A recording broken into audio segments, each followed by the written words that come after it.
বৈষম্য বিরোধী ছাত্র আন্দোলনের বীর শহীদদের স্মরণে আহতদের সুস্থতা কামনায় ওয়াজ ও দোয়ার মাহফিলের হালকায় জিকিরের আজকের সম্মানিত সভাপতি, উপস্থিত প্রধান অতিথি, ইসলাম প্রিয় যুবক ভাইয়েরা, নতুন বাংলাদেশে নতুন ভাবে আল্লাহ পাক ঢাকার বুকে আমাদেরকে এত চমৎকার একটি আয়োজনে বসার আসার তৌফিক দান করেছেন। সকলে কালিমাত শুকর আদায় করি আলহামদুলিল্লাহ।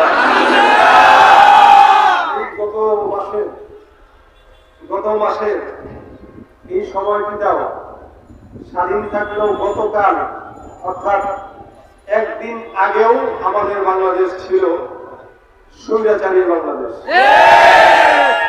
আমরা এক মাস হতে চললো, এক মাস হয়ে গেল, আলহামদুলিল্লাহ আমরা স্বৈরাচার মুক্ত হয়েছি। তবে নতুন করে এটাও বলে দিতে চাই, এক স্বৈরাচারীকে বাংলার জনগণ বিদায় করেছে। নতুন করে যদি কেউ আবার স্বৈরাচারী করতে চায়, স্বৈরাচারী এই দেশকে আবার বানাতে চায়, ইনশাআল্লাহ যেভাবে এক স্বৈরাচারীকে বিদায় দেওয়া হয়েছে, নতুন প্রজন্মে যদি কেউ স্বৈরাচারীটা দেখাতে চায় তাদেরকেও বিদায় দেওয়ার ক্ষমতা নেই। আমরা দেখতে পাচ্ছি অনেক জায়গায়, অনেক স্থানে অলরেডি স্বৈরাচারিতা শুরু হয়ে গিয়েছে ক্ষমতা না পেয়েও। এজন্য এক কাজ, এক কথা আমরা বলতে চাই, আগামী বাংলাদেশ যদি গঠন করতে হয়, ইসলামকে বাদ দিয়ে, কোরআনকে বাদ দিয়ে, সুন্নাহকে বাদ দিয়ে, আখলাককে বাদ দিয়ে বাংলাদেশ গঠন করা সম্ভব হবে না।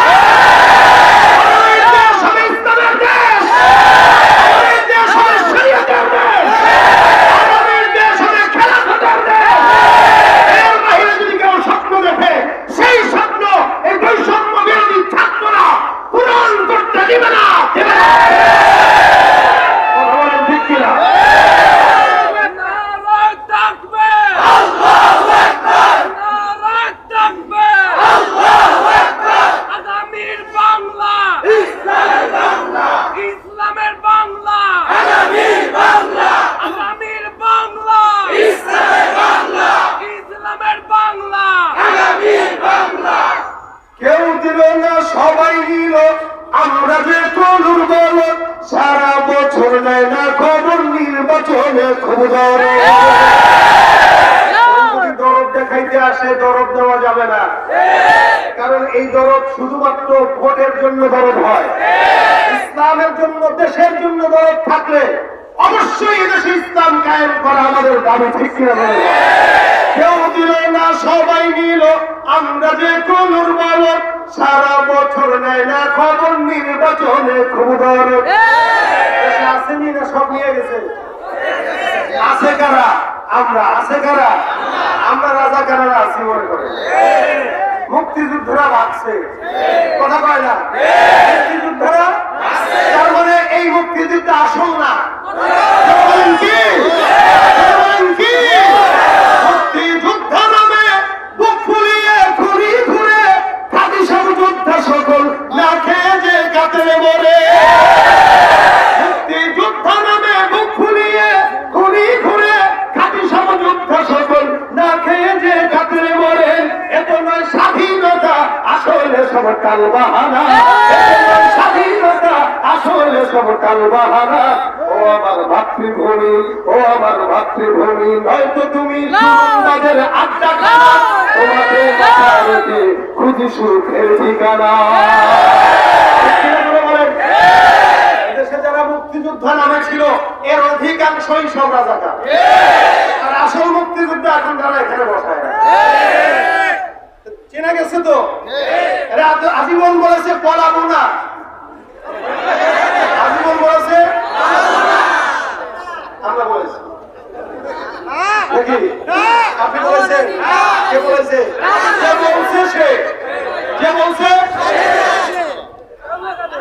পলায়া কি টের পাইছে? দানার সাথে নাই ভাই। এজন্য জুলুম কোনদিন স্থায়িত্ব হয় না। যারাই জুলুম করে, ফেরাউনের লাশ আল্লাহ পাক আয়াত নাযিল করে টিকিয়ে রেখেছেন, ফাল ইয়াউমা নুনাজ্জিকা বিবাদানিকা লিতাকুনা লিমান খালফাকা আয়া। আজীবন যারা থাকবে। ফেরাউন যে কি বাটপার ছিল, ফেরাউন যখন মারা যায় মানুষ বিশ্বাস করতে পারতেছিল না কিরে আসলেই কি মারা গেছে কিনা। কেমন সম্ভব? ফেরাউন এভাবে মরছে, আল্লাহ কারে মরছে এটা বিশ্বাস হয় না। আমি লাশটাকে রেখে দেবো, ওরা কেন কিয়ামত পর্যন্ত সবাই যেন দেখে যে এটাকে মরছিল। আমাদেরও মাঝে মাঝে বিশ্বাস করতে কষ্ট হয় না? হ্যাঁ, কসম সত্যতার ছিল। রাস্তায় ঘুরলে কি কেমনি সম্ভব? এদেশে নাই, এদেশে কোথায়? যাদের বাসায় থাকতে চেয়েছে তারা আছে, মেজবান আছে, মেহমান বলায়। মেহমানের তো মেজবানের বাসা থেকে অনুমতি ছাড়া বের হওয়া ঠিক না। কি বলেন? আদবের খেলাফ। মেহমান আমি আপনার বাসায় যাব, আমি বের হওয়ার আগে বলতে হবে ভাই আমি যাচ্ছি, অনুমতি দেন। অনুমতি ছাড়া যদি চলে যায়, সব কথা বলা যায় না, সব কথা বলা যায় না। এই জন্য কিছু জিনিস আগে বলতে পারতাম না, এখন তো বলা যায় নাকি? এখন আর কোন সমস্যা আছে? আগে কথা বললে দেখা লাগতো আগে যদি বলতে গেলাম ভাই কে আছে দেখা লাগতো কিনা? এখন আর দেখার টাইম, দেখার টাইম। তবে এই নাইটাকে স্থায়িত্ব করার জন্য ইসলাম দরকার, এই নাইটাকে স্থায়িত্ব করার জন্য কোরআন দরকার। আপনি যদি কোরআনকে বাদ দিয়ে এই নাইটা রাখতে চান, আমি বলবো এই নাই থাকবে না, আবার আন্দোলন শুরু হয়ে যাবে, আবার এই জলবাস পুরানো হবে। হয়তো এই সুযোগ বাংলার জমিনে দ্বিতীয়বার দেওয়া যাবে। এই জন্য যারা এখনো নতুন বাংলাদেশ করার স্বপ্ন দেখেন, আওয়াজ তুলতে হবে, কোরআনের বাংলাদেশ করতে চাই, ইসলামের বাংলাদেশ করতে চাই। আল্লাহ পাক আমাদের এই দেশকে কবুল করুন বলে। ভাই কথা আমি আগে বলেছি, যেহেতু রেজাল্ট আমি জানি, এখানে আমি আর কৃষ্ণ যেহেতু আমার বন্ধু বা রেজাল্ট আপনার সাহেব আপনাদেরকে গুরুত্বপূর্ণ বয়ান শুনিয়ে গেছেন, উনার পরে বয়ান আর হয় না। এখানে আমি আপনাদের সামনে গুরুত্বপূর্ণ কোনো কথা না, ভাঙাচোরা কথা বলবো। যেদিকেই কথা যায় যাক, যে কথার থেকে আমি উপকৃত হতে পারি কথাগুলো আপনাদের সামনে। এটা রবিউল আউয়াল মাস শুরু হয়েছে, এদেশে অনেক মানুষ সবাই মহব্বত করে রাসূলকে। কোটি কোটি মানুষের ভিতরে যারাই মুসলমান সবাই রাসূলকে মহব্বত করে, কিন্তু মহব্বতের ভিতরে কিছু ভুল থাকার কারণে মহব্বতটা ভালো জায়গায় হয় না, মহব্বতটা ইবাদত হয় না, গুনাহের কারণ হয়ে যায়। মহব্বত করার জন্য মহব্বতের শান দরকার আছে জানা, মহব্বতের সিস্টেম জানা দরকার আছে। বউরে মহব্বত করে যদি কেউ মা ডাকে থাকবে, ঠিক রাসূলকে মহব্বত করে যদি কেউ আল্লাহ বলে ফেলে, ইসলাম আছে, দ্বীন আছে, ঈমান থাকবে? সুতরাং এই মহব্বতের লেভেলটা জানা উচিত। সারা দুনিয়াতে আল্লাহ পাকের পরের স্থান যার, তিনি হচ্ছেন মুহাম্মদ রাসূলুল্লাহ সাল্লাল্লাহু আলাইহি ওয়াসাল্লাম। একবার পড়ছেন 10টা রহমত নাযিল হয়ে গেছে। রাসূল সাল্লাল্লাহু আলাইহি ওয়াসাল্লাম একবার পড়েছেন 10টা গুনাহ মাফ হয়ে গেছে, একবার পড়েছেন 10টা সম্মান বুলন্দ হয়ে যাবে। শুধু তাই না, নবী বলেন কেউ যদি বেশি দুরূদ পড়ে, আকসারুহুম আলাইয়া সালাহ, কেউ যদি আমার উপরে বেশি দুরূদ পড়ে তা আমার উপরে ওয়াজিব হয়ে যায় তাকে সুপারিশ করে জান্নাতে নিয়ে যাওয়া। শুধু তাই না, কেউ যদি রাসূল সাল্লাল্লাহু আলাইহি ওয়াসাল্লামের সাথে জান্নাতে, রাসূল বলেন কেউ আউলান নাসিবি ইয়াউমাল কিয়ামা, কেউ যদি কিয়ামতে আমার পাশে থাকতে চায়, মনে করেন আমি আপনাদের বাসিন্দা, কেন আমার বাসা সাইনবোর্ড, আপনাদের বাসা কোথায় শনিয়াত্রা কাজলা, আমার বাসা কোথায় সাইনবোর্ড, তার মানে আপনারা আমার প্রতিবেশী। অনেকে বলে আরে অমুকের বাসা তো আমার পাশে, বলে কোথায়? আমি থাকি সানার পার, হুজুরে থাকেন সাইনবোর্ড, আমি থাকি রায়েরবাগ, উনি থাকেন সাইনবোর্ড। আর কেউ যদি আমার বাসার পাশের বাসা থাকে, আরে আমার পাশের বাসায় তুমি থাকে, ও তাই? আচ্ছা, কেউ যদি আমার উপরে থাকে, আরে আমার পাশেই তো, আপনার সাহেবের ফ্ল্যাট আমার উপরে, আমি থাকি 3 তলায়, ওনার ফ্ল্যাট হলো 7 তলা, তাহলে কাছে না? কথা বলে কাছে না? আর কেউ যদি আমার পাশের ফ্ল্যাটে থাকে, আমার এই ফ্ল্যাট তার এই ফ্ল্যাট, কিন্তু আমার পাশের ফ্ল্যাটে থাকে, সে বলবে আরে তার ঘর আমার ঘর তো একসঙ্গে। নবী বলেন কেউ আমার পাশে আছে, কে? রাসূল বলেন আমার পাশে যে ঘরটা, ওই ঘরে সে থাকবে। আওয়াল নাসিবি ইয়াউমাল কিয়ামা আকসারুহুম আলাইহি সালাহ, এই দুনিয়াতে বেশি পরিমাণে আমার উপর দুরূদ পড়বে, আমার পাশের ঘরে জান্নাতে সে থাকবে। তার গর্বটা কি কম না বেশি? বেশি। একদম মিলাদুন নবী করতে করতে জান ফানাফানা করে ফেলায়, দুরূদ শরীফ জিজ্ঞাসা করেন একটা দুরূদ করতে পারে না, দুরূদ ইব্রাহিম করতে পারে না, রাসূল সাল্লাল্লাহু আলাইহি ওয়াসাল্লাম অসংখ্য দুরূদের ছোট্ট একটা দুরূদ পড়তে পারে না, পারে কি? ইয়া নবী সালামুকা।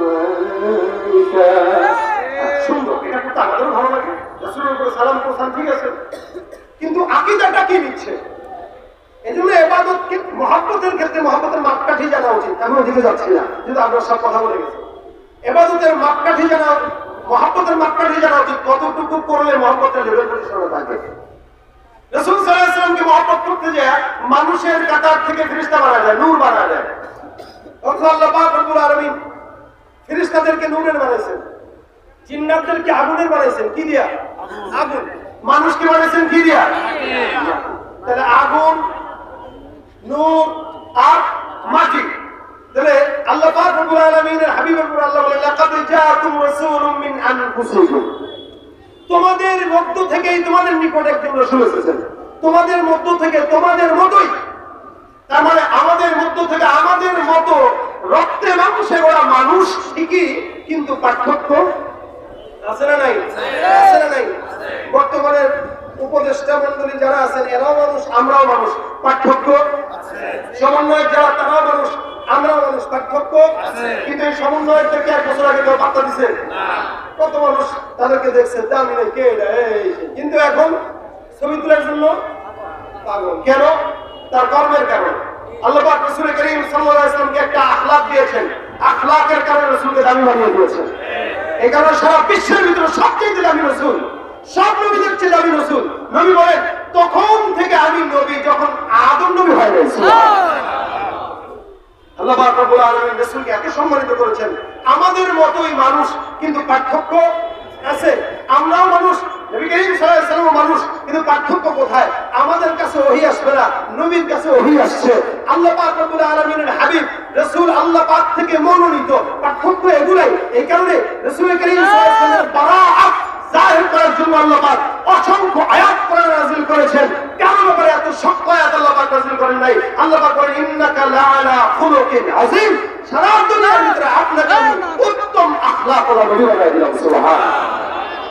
এই নবীর আখলাক কেউ যদি মঞ্চে মানে সে দামি, কেউ ঘরে মানবে সে দামি, কেউ সংসদে মানবে সে দামি, যেখানেই মানুষ না কেন প্রত্যেকটা মানুষ দামি হবে শুধুমাত্র রাসূলের আখলাক মানার কারণে। আল্লাহ পাক সম্মান দিতে যায় নবী করিম সাল্লাল্লাহু আলাইহি ওয়াসাল্লামকে এত মর্যাদা দিয়েছেন, এত মর্যাদা দিয়েছেন যে আল্লাহ পাক রব্বুল আলামিন জান্নাত, জান্নাত সহ আসমান, জমিন, গ্রহ নক্ষত্র যা আছে, এমনকি আল্লাহ পাকের আরশ, আল্লাহ পাকের সব জায়গায় আল্লাহ পাক একজনের নাম লিখে রেখেছেন, তার নাম মুহাম্মদুর রাসূলুল্লাহ। জান্নাতের অলি গলিতে, জান্নাতের গেটে গেটে, দরজায় দরজায়, আল্লাহ পাকের আরশে সব জায়গায় নাম একটাই, মুহাম্মদুর রাসূল। পার্থক্য নেই। এজন্য ভাইরা আমার, রাসূলকে সম্মান, মুজিজা, সম্মান আল্লাহ পাক এত দিয়েছেন যে আপনাকে আমাকে, এই যে আমাদের নামে আমাদের মুজাহিদিন আসবেন, আপনারা কি মহব্বত করেন কিনা? আচ্ছা, কতটুকু করেন বলেন? জীবনের চেয়েও বেশি। একজন মানুষ, সে মানুষ, সাধারণ মানুষ, আমাদের মতোই, নামে আমাদের মুজাহিদিন আমাদের মতোই, একজন আলেম দ্বীন। আপনি তাকে রাহবার মানার মতো করে, রাহবার মানেন বিদায়, এরকম একজন বুজুর্গানের দিন, শুধু একজন বুজুর্গের জন্য যদি আপনি আপনার জিন্দেগি দিতে পারেন, জীবন মিলাইতে পারেন, রাসূলের জন্য সাহাবায়ে কি করতেন? আচ্ছা বলেন, এই জামানায় যদি রাসূল পাইতো তাহলে আমরা কি করতাম? রাসূলকে পাই নাই, কিন্তু নায়েব আমিরকে পেয়েছি। রাসূলকে পাই নাই, আল্লাহ মাহমুদুল হককে পেয়েছি। রাসূলকে পাই নাই, অসংখ্য আলেমদেরকে পেয়েছি। আমরা জীবন দিতে জানি, আমরা জীবন দিতে জানি। সাহাবাগণ কি করতে দেখেন? হযরত তালহা রাদিয়াল্লাহু তাআলা আনহু, নবী করিম সাল্লাল্লাহু আলাইহি ওয়াসাল্লাম তালহা রাসূলের যখন এই লোহার পেরেক মাথার ভিতরে ঢোকে, রাসূল পেরেকটা বের করা হয়েছে, তো রক্ত পড়তেছে। হযরত তালহা রাদিয়াল্লাহু তাআলা আনহু সাথে সাথে মুখ লাগায় দেয়, আল্লাহর নবীর মাথা থেকে রক্ত চুষে খাওয়া শুরু করে। নবী করিম বলেন, কি করতেছো কা হুজুর? আমি আপনার রক্ত মাটিতে পড়তে দেব, এটা তালহা বেঁচে থাকতে হতে পারে। নবী করিম সাল্লাল্লাহু আলাইহি ওয়াসাল্লাম বলেন, যার রক্ত, যার পেটে নবী করিম সাল্লাল্লাহু আলাইহি ওয়াসাল্লামের রক্ত ঢুকে, ওই পেট জান্নাতি, ওই শরীর জান্নাতি। সাহাবায়ে দেখেরাও জান্নাতি মানুষ। রাসূলের ব্যাপারে এরকম মহব্বত যদি থাকে, আর আমি যেটা বলি, একজন আলেমে দিন, একজন বুজুর্গানে দিন, আমিরুল মুজাহিদিনের ব্যাপারে যদি আপনার মনের বাসনা এটা থাকে, ডাক দিলে এখন আমরা তার জন্য মৃত্যুবরণ করতে রাজি। সেই ক্ষেত্রে রাসূলের জন্য তো একবার নয় 1 কোটিবার যদি মৃত্যুবরণ করতে হয় রাজি আছি।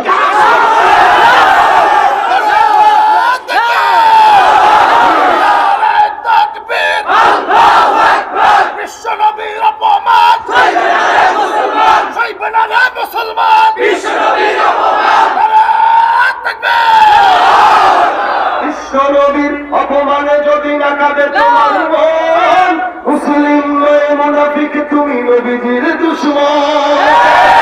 নবীর প্রেমে জীবন দেবে কে আছো নওজোয়ান, তুমি সিংহ শবত তুমি তোমার বুকে ইমানের বল জমালে আল কুরআন, ভয় পাবে কাপুরুষ সব আর নরা ধ্বংসের ধার। জীবনের চেয়ে বুকে আছে বেশি নবীজির সম্মান, কেমনে শুনি থাকবে বসে তার অপমান। তুমি সাচ্চা মুসলমান, ইমান তোমার ধন, নবীর প্রেমে জাগ্রত তুমি নির্ভীক তলোয়ার। সাচ্চা মুসলমান, ইমান তোমার ধন, নবীর প্রেমে জাগ্রত তুমি নির্ভীক তলোয়ার। শ্রেষ্ঠ নবীর ব্যঙ্গ করে পাপিষ্ঠ ছোঁয়ার মননসি, আমরা তাদের ঘৃণা জানাই ধিকে ধিকে ধিকে সতধি। জাতিসংঘের কাছে কি তবে দর্শক হয়ে থাকবে চুপ, সাম্প্রদায়িক সম্প্রীতি আর যাচ্ছে ভেঙে পাচ্ছে লোক। আজকে যারা কুলাঙ্গারির পক্ষপাতী করছো সব, তোমরা কেউ ছাড় পাবে না শক্ত ধরা পড়বে। বিশ্ব জুড়ে নিন্দা কুড়াবে জাগলে মুসলমান, জাগলে মুসলমান, সাচ্চা মুসলমান, ইমান তোমার ধন, নবীর প্রেমে জাগ্রত তুমি নির্ভীক তলোয়ার। তুমি সাচ্চা মুসলমান, ইমান তোমার ধন, নবীর প্রেমে জাগ্রত তুমি নির্ভীক তলোয়ার। উদার দয়ার ধার রহমতুল লিল আলামিন, তার অপমান করেছে যারা দুষ্ট ইতর অশালীন। তার পরশের ছোঁয়া পেল ইউরোপ থেকে সুদূর চীন, তার সঙ্গে কেউ বললে কথা মানবে না তা এই জমিন। কেউ কখনো কোথাও যদি সাহস দেখায় ফের এমন, মুসলিম জাতি সংঘ করে জবাব দিবে বীর মুমিন।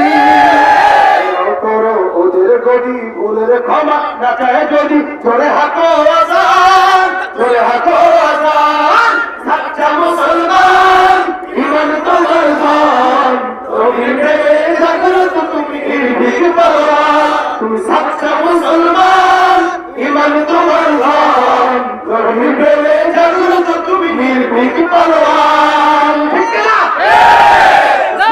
জীবন দিতে তৈয়ার ইনশাআল্লাহ। শুধুমাত্র মুখে মুখে আমাদের মহব্বত না, মুখে মুখে মহব্বত কোত্থেকে? বলেন লা ইউমিনু আহাদুকুম হাত্তা ইয়াকুনা হাওয়াহু তাবাআন লিমা জিতু বিহি। যেই সমস্ত আমি নিয়ে এসেছি যেগুলা, যতক্ষণ এগুলা না মানবা ততক্ষণ মুমিন বলা যাবে না। দাড়ি রাখলাম, স্বার্থ আসলো, দাড়ি কেটে দিলাম, ধরা খাওয়া গেলাম, দাড়ি সেচে গেলে আমরা দিন ছিলাম দরবেশ।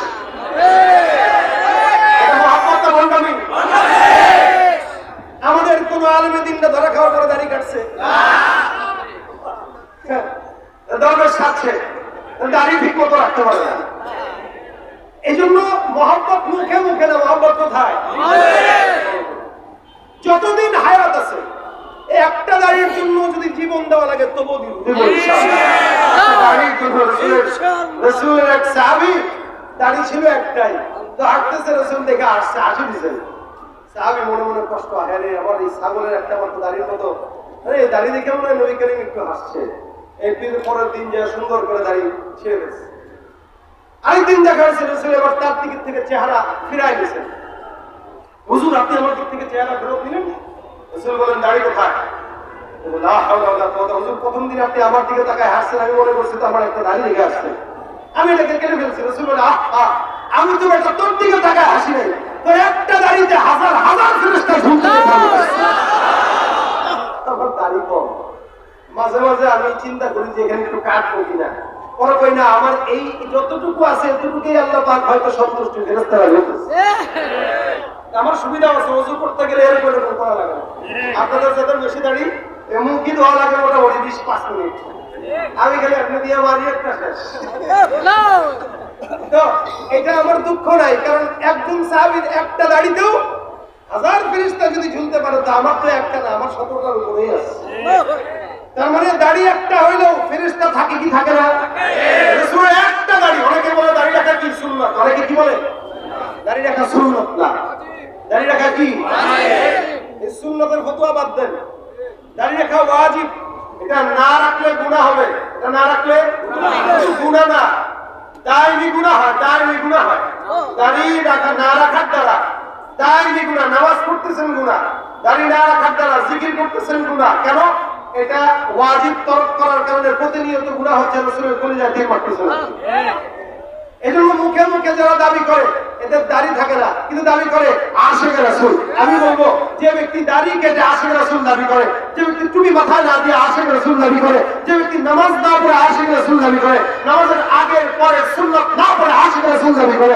আশিকে রাসূলুল্লাহ ও হলো শয়তানের রাসূল আশিকে শয়তান কেন ও শয়তানের আশিক হওয়ার কারণে ও রাসূলের আখলাককে নিতে পারে নাই কিন্তু শয়তানের আখলাকটা ঠিকই নিয়ে গেছে এজন্য মহব্বত করতে হয় রাসূলের সঙ্গে মহব্বত করতে সাহাবা আজমাইনের মতো আরেক সাহাবীর মহব্বত দেখেন কেমন রাসূল একটা মজলিসে বসায় যে আমরা যেরকম মজলিসে বসে এরকম একটা মজলিসে বসার পরে নবী করিম সাল্লাল্লাহু আলাইহি ওয়াসাল্লাম বলতেছেন সাহাবা আজমাইন শুনো আমার কাছে তোমাদের যদি কারো পাওনা থাকে আমাকে বলো আজকে পাওনার দিন কারো থাকতে বলতে পারো এক সাহাবী রাসূল সাল্লাল্লাহু আমার কিছু কথা আছে তো বলো আপনি আমাকে একদিন পিঠে একটা আঘাত দিয়েছেন আমি সেটা দিতে চাই ওকে আসো হুজুর ঠিক আছে রাসূল সাল্লাল্লাহু আলাইহি ওয়াসাল্লাম তার হাতে লাঠি দিয়েছেন সাহাবা একদম তাকায় আছে চেহারা চোখ বড় করে কত বড় বেয়াদব হইলে নবী করিম তাকে একটা আঘাত দিয়েছে সে আঘাত দিবে কিন্তু কিছু বলতে পারতেছে না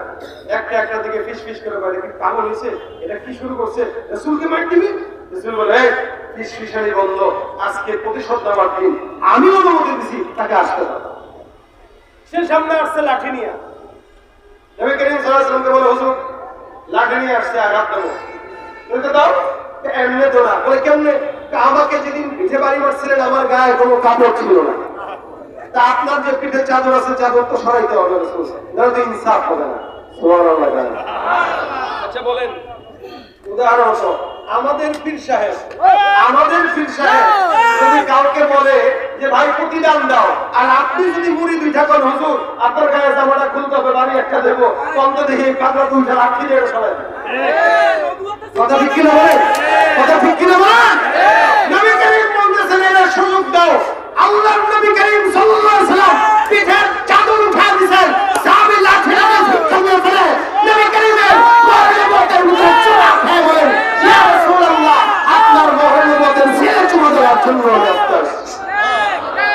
রাসূল করিম সাল্লাল্লাহু আলাইহি ওয়াসাল্লাম চাদর উঠায় দিয়েছেন রাসূল চাদর উঠায় দিয়েছেন আল্লাহর নবী সাল্লাল্লাহু আলাইহি ওয়াসাল্লামের সাহাবী রাসূলকে জড়ায় ধরে রাসূলের এই মাস বরাবর যেই চিহ্ন ছিল মহানবুয়তের চিহ্নের ভিতরে চুমা খায় বসছেন নবী করিম বলেন কি করলা তুমি এটা সাহাবীরা দেয়া বলতেছেন ইয়া রাসূলুল্লাহ আল্লাহর কসম করে বলি আমি সাহাবী হইতে পারি আমার কাছে জান্নাতে যাওয়ার কোনো ওসিলা নাই নবী আমি কিয়ামতের ময়দানে আল্লাহর কাছে বলতে চাই আল্লাহ আমার এই ঠোঁট বড় দামি ঠোঁট কেন রাসূলের নবুয়তের সিল মোবারকে আমার ঠোঁটের সম্পর্ক আছে আর আমার আল্লাহ পাক এই উসিলাটি আমাকে জান্নাত দিয়ে দিবেন নবী করিম সাল্লাল্লাহু আলাইহি ওয়াসাল্লাম বলেন তোর ঠোঁটে আমি রাসূলের মোহর নবুয়তের চিহ্ন যেহেতু লেগে গেছে আল্লাহ তোকে অবশ্যই জান্নাত দান করে দিবেন এটা ছিল রাসূলের প্রতি সাহাবা কিরামদের মহব্বত আপনার আমার মহব্বত কি ধান্দার মহব্বত জিলাপি থাকলে মহব্বত জিলাপি নাই এজন্য আমাদের মহব্বত যেটা জিলাপি কেন্দ্রিক মিষ্টি কেন্দ্রিক এই মহব্বতটাকে বাদ দিয়ে রাসূলের খাঁটি মহব্বতে আমাদের মনোযোগ দেওয়া দরকার আছে না নাই আজকে আমি আপনাদেরকে একটা কথা বলতে চাই লাস্ট পর্যায়ে এসে কি কথা এটা কোন মাস আরবি বলেন করে রবিউল আউয়াল মাস রবিউল আউয়াল আসলে আপনারা ঈদে মিলাদুন নবীর জন্য পাগল হয়ে যাবেন, দরকার নাই। সারা মাস ব্যাপী রবিউল আউয়াল মাস হিসেবে রাসূলের একটা সিরাতে ইবনে হিশাম হোক, অন্য সিরাতের কিতাব হোক, যেগুলো সংক্ষেপ, আর রাহিকুল মাখতুম কিনতে পারেন, এই সমস্ত কিতাবগুলো এই মাসে আপনি পড়েন। নবীর জন্মদিনের মাসে নবীর সিরাত নিয়ে পড়াশোনা করেন, এটা এক নম্বর কাজ। পাবেন? কথা বলেন না, পাবেন? রাসূলের সিরাতের মাসে সিরাত নিয়ে পড়বেন। 2 নম্বর আমল, আজকে থেকে নিয়ত করবেন, এখন থেকে নিয়ে এই সারা মাস ব্যাপী নবী করিম সাল্লাল্লাহু আলাইহি ওয়াসাল্লাম একটা আমল করব, সেটা দুরূদের আমল। কিসের আমল বলেন? দুরূদের আমল। আজকে থেকে করব পুরো রবিউল আউয়াল মাস। ইনশাআল্লাহ রবিউল আউয়াল মাসে আল্লাহ রাসূল আপনাকে স্বপ্ন দেখা দিবেন। বিশ্বাস হয়? দুরূদের আমল বেশি বেশি করবেন, নবীর স্বপ্নে আপনাকে দেখাই দেবে ইনশাআল্লাহ। এই জন্য 2টা আমল, একটা হলো রাসূলের এই মাসে সিরাতের কিতাব পড়ব, 2 নম্বর রাসূলের এই মাসে আমরা রাসূলের উপর দুরূদের আমল করব, দুরূদের আমল করব। এই 2টা কাজ করবেন ইনশাআল্লাহ। ইনশাআল্লাহ কথা ধরে কয় আসতে পারে ইনশাআল্লাহ। আল্লাহ পাক তৌফিক দান করবেন। আজকের এই মাহফিলটা থেকে যাওয়ার পরে কেউ যদি 2টার একটা কাজ করতে পারে তাহলে মাহফিল কামিয়াব। এরপর আমাদের পেশার করে আসবেন, চলে আসবেন, রওনা দিয়েছেন, চলে আসবেন ইনশাআল্লাহ। আমি আপনাদের কাছে আজকের এই মাহফিলের একটা, যদিও দেশের অবস্থা খারাপ, ব্যবসা বাণিজ্যের অবস্থা খারাপ, খুবই কষ্টে আছেন আপনারা, এটা আমরা জানি। এদিকে বিশাল বড় একটা সকল আমাদের উপর দিয়ে গেছে বন্যা। এরপরেও আমি জানি এখনো যদি বাংলাদেশে আবারও কোনো দুর্যোগ আসে, আপনারাই আপনাদের বাড়ি ঘর বিক্রি করে হলেও আরেক ভাইয়ের সহযোগিতা লাগবে। এই মন আলহামদুলিল্লাহ আল্লাহ আমাদেরকে দিয়েছেন, আমরা দেখেছি। নয়তো আসুন্নাহ ফাউন্ডেশন থেকে শুরু করে আলহামদুলিল্লাহ আমাদের জাতীয় উলামা ইমাম মাশায়েখ পরিষদ, ইসলামী আন্দোলন সহ বাংলাদেশের অসংখ্য দলেরা অসংখ্য ব্যানারে যেভাবে কোটি কোটি টাকার প্রাণ দিয়েছে, এটা বেনজির। আলহামদুলিল্লাহ বাংলাদেশের মানুষরা দিয়েছে। আমি কিন্তু ওই বেনজিরের কথা বলি নাই, আমি বেনজির কথা বলেছি যে এই বেনজির নজির ছাড়া আমরা দান করেছি। আর আপনারা হয়তো মনে করতে পারেন যে এয়ারপোর্টে কোটি কোটি টাকা পাচার করে তারপরে পলাইছে, নাকি ভুলে গেছেন? বলছেন আপনারা, বাঙালি খুব সহজে ভুলে যায়। এই জন্য আপনাদের কাছে বলতে চাই, দেশের এই স্বাধীনতাকে ফিরিয়ে আনতে যারা শাহাদাত বরণ করেছে, এদের পরিবার খবর কেউ রাখছে না। এরা আমাদেরকে দেশ উপহার দিয়েছে, কিন্তু আমরা ভুলে যাচ্ছি। আমরা এখন জগৎ দখলে ব্যস্ত। মনে রাখবেন, একটা কথা আছে, আসলেই ক্ষমতায় একদল যখন থাকে তখন তাদেরকে চোর বলতে পারি, কিন্তু নিজে যখন ক্ষমতা আসে তখন নিজে আরো বড় চোর হই। কথা বলে না? এই জন্য যারা জবর দখল করতেছে, আমরা তো মনে করি এরা ক্ষমতা আসলে আরো বড় চোর হবে। ক্ষমতা না পেয়ে যদি চুরি করে জবর দখল করে, তাহলে ক্ষমতা পাইলে কি করবে? কি বলে, ঠিক কিনা? যে যায় লঙ্কায় সেই হয় হনুমান, কার কি যে বলি ভাই সকলে সমান। কুটা ঘষা ঘষি দফা সারা মরিছে, নেতাদের কুটা গুটি কাম সারা আমাদের। কুটা ঘষা ঘষি দফা সারা মরিছে, নেতাদের গুতো গুটি কাম সারাই আমাদের। রাজনীতি খেলা খেলে বাস বাজে কার খেলে, রাজনীতি খেলা খেলে বাস বাজে কার খেলে। জল আসে জল যায়, পারে শুধু বলসার, যে যায় লঙ্কায় সেই হয় হনুমান, কার কি যে বলি ভাই সকলে সমান। সকলে আমরা সমান হতে চাই না, আমরা চাই যারা ক্ষমতায় আসবে তারা ভালো হোক, এবং যাদের উপরে ভিত্তি করে এই স্বাধীনতা এসেছে তাদের পরিবারের খোঁজখবর রাখার দায়িত্ব আমাদের আছে কিনা? আছে। এই জন্য আহত এবং নিহত পরিবার, আলহামদুলিল্লাহ আমাদের অলরেডি কার্যক্রম শুরু হয়েছে। অলরেডি আমরা সামনে ইনশাআল্লাহ এক শহীদের বিবিকে বিয়ের ব্যবস্থা করতেছি, আলহামদুলিল্লাহ। এই জন্য আপনাদেরকেও বলতেছি, আপনাদের সহযোগিতা করা দরকার। আপনারা যারা আছেন আজকে 500 হোক 1000 হোক, আহত পরিবারদেরকে এবং নিহত পরিবারদেরকে 1000 করে 500 করে যতটুকু সম্ভব নগদ দিবেন। এই পরিবারদেরকে সহযোগিতার এই টাকা আমরা ইসলামী আন্দোলন বাংলাদেশের তরফ থেকে আমানত বিশ্বস্ততার সাথে তাদের ঘরে ঘরে পৌঁছে দেব ইনশাআল্লাহ। আপনাদের কি কোনো এই ব্যাপারে সন্দেহ আছে? আচ্ছা বলেন তো, বাংলাদেশে যত জায়গায় চেয়ারম্যান ছিল, আলহামদুলিল্লাহ। ইসলামী আন্দোলনের যত টুপিওয়ালা চেয়ারম্যান আছে আছে কিনা?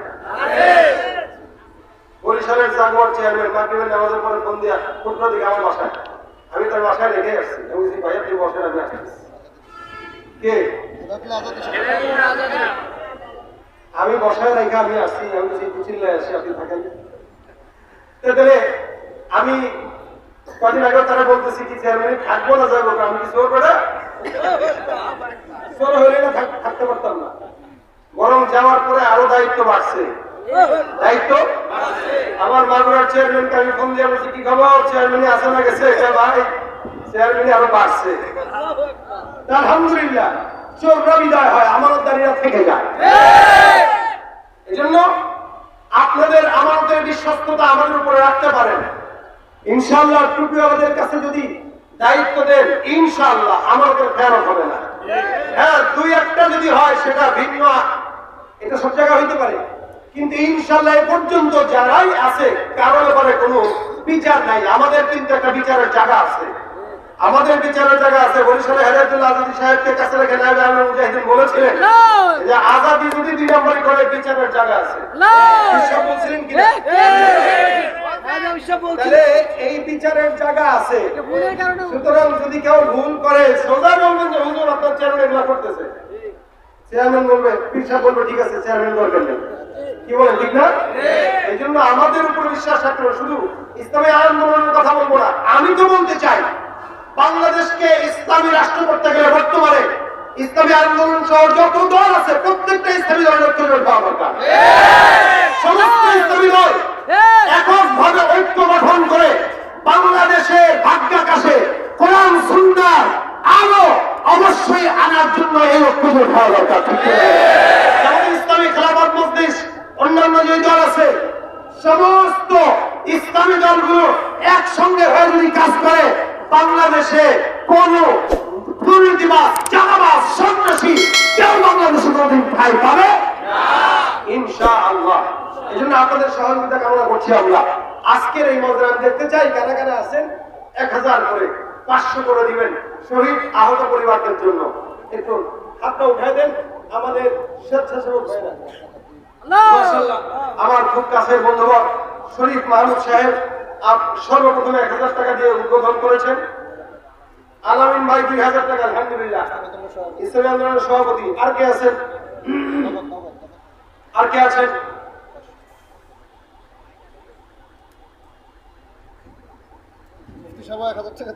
আর কে আছেন? হাত তুলেন। 1000 করে দিবেন, 500 করে দিবেন। এটা শহীদ পরিবারদের জন্য যাবে। আরেক ভাই 500, আরেক ভাই 1000। সোনিয়া কান্ডার 2000 মাসে মাসে, তা আমি 500 নগদ। আর কে আছেন? নগদ দিবেন, বাকি নাই।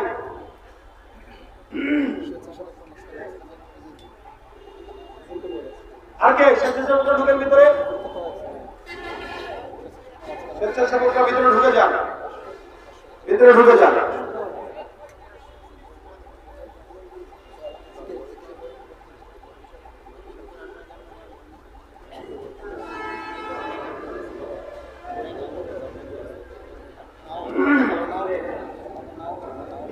ভাই আলাউদ্দিন ভাই 1000, মোগল টনি সেক্রেটারি 1000, আরেক ভাই 500, আরেক ভাই 500। ভাই সবাই তো স্টেজ থেকেই দিচ্ছে না, উঠবে না কেন? ইনশাআল্লাহ টাকা সামনে সামনে ঢুকে যান। হুজুর আসার আগ পর্যন্ত, হুজুর থাকা পর্যন্ত থাকবেন তো নাকি? সামনে আমার এক ভাই 500 টাকা। আর কে আছেন? মানিক ভাই 500। আর কে আছেন? আর কে আছেন? এ যাই কই,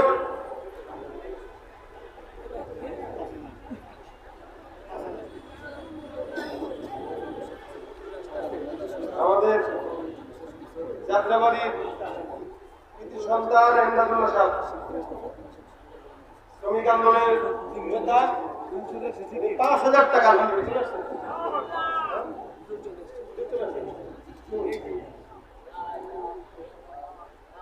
মাশাআল্লাহ, নারায়ে তাকবীর। আল্লাহ শুকর করি। লা ইলাহা ইল্লাল্লাহ, লা ইলাহা ইল্লাল্লাহ, লা ইলাহা ইল্লাল্লাহ, illallah, la ilaha illallah, la ilaha illallah, la ilaha illallah, la ilaha illallah, la ilaha illallah, illallah, illallah, illallah.